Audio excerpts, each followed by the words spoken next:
You ask Tiger to solve. This deals with linear equations with one unknown. The final result is x equals 56/9. Let's solve it step by step. Isolate the x.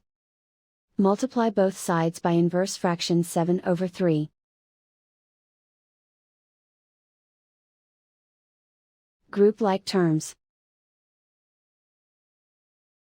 Multiply the coefficients. Simplify the fraction.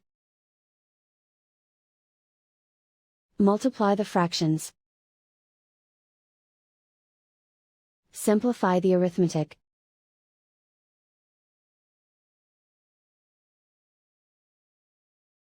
And so the final result is x equals 56/9.